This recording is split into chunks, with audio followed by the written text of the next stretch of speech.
कभी ऐसा हुआ है क्या कि आपका फिंगर आपसे ही ज्यादा एटीट्यूड दिखाने लगा हो? आप बोलो सीधा हो जाओ पर वो बोले नहीं। Welcome to the world of Dupuytren contracture.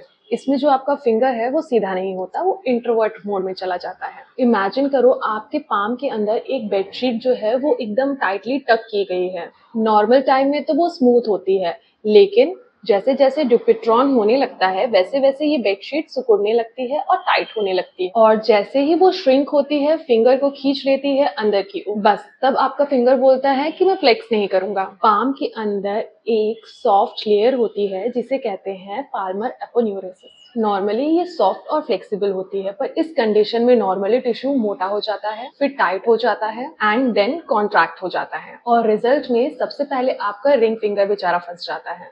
Usually middle 3 finger effect होते हैं, मेनली जो स्पेशली आपके रिंग फिंगर और लिटिल फिंगर इफेक्ट होता है। शुरुआत में पेशेंट बोलता है कि मैम मेरे पाम में ना छोटा दाना जैसा फील हो रहा है। फिर धीरे धीरे जो फिंगर है वो सीधा नहीं होता। इंपॉर्टेंट पॉइंट ये है कि एमपी और पीआईपी जॉइंट जो है वो फ्लेक्स नहीं होते, लेकिन जो डीआईपी जॉइंट है वो मेनली स्ट्रेट रहता है। मतलब जो आपका फुल फिंगर है वो कर्ल नहीं होगा। यही मेन डिफरेंस है फ्लेक्सर टेंडन कॉन्ट्रैक्चर से। इसका जो कॉज है वो अभी तक पता नहीं चल पाया है, बट अगर आपकी फैमिली में किसी को है तो इसके चांसेस ज्यादा बढ़ जाते हैं। सिरोसिस वाले पेशेंट में ये ज्यादा देखा गया है।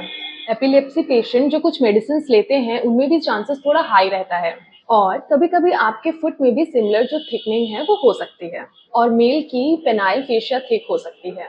अब सुनो केयरफुली, हर केस में सर्जरी नहीं होती। अगर पेशेंट एल्डरली है और जो सिचुएशन है वो माइल्ड है तो आपके डॉक्टर आपको कह सकते हैं कि आप चिल करो। लेकिन अगर आपका डेली का काम जैसे कि किसी से हैंड शेक करना, हाथ में पॉकेट डालना या ग्लव्स पहनना डिफिकल्ट हो जाता है तो तब सर्जरी होती है। उसमें भी जो आपका मोटा टिश्यू है सिर्फ वही निकाला जाता है। फिजियोथेरेपी इसमें कैसे हेल्प करेगी? फिजियोथेरेपी का रोल ये है फिंगर को बोलना कि बेटा एटीट्यूड छोड़ो और अपने फंक्शन पे फोकस करो। फिजियो है वो आपकी स्ट्रेचिंग करवाएगा कि जो आपकी टाइटनेस है वो कम हो जाए, और उसके बाद फिंगर एक्सटेंशन एक्सरसाइजेस होंगी। आपको नाइट स्पिंट के लिए एडवाइस किया जाएगा कि सर्जरी हो गई है तो स्कार मैनेजमेंट होगा, आपकी ग्रिप स्ट्रेंथनिंग ट्रेनिंग होगी, लास्टली आपकी फंक्शनल रिट्रेनिंग होगी। तो अगर आपका फिंगर हमेशा के लिए चाय पकड़ने के मोड पे अटका हुआ है, इग्नोर मत करो। अर्ली ट्रीटमेंट से ही मूवमेंट बेटर होगा। और याद रखो, जब बॉडी टाइट होती है तभी फिजियो राइट होता है। तो लाइक, शेयर और कमेंट करो और बताओ नेक्स्ट टॉपिक ऐसा ही कौन सा आपको फन स्टाइल में समझना है।